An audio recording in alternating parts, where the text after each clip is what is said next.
đắng lên đắng ngái đâu tên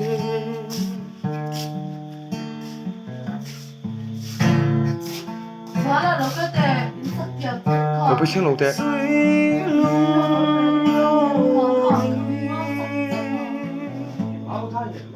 lối em mơ với lo được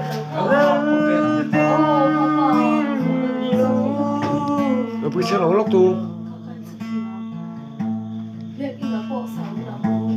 sẽ lối nào 너는 너 좋아 아 cái là lòng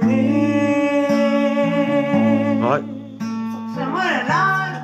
tu đắng lên đắng lên 너 패션 너구나 chẳng ngon đâu đặt đây có sọc quy đủ có sọc để có không phải sử dụng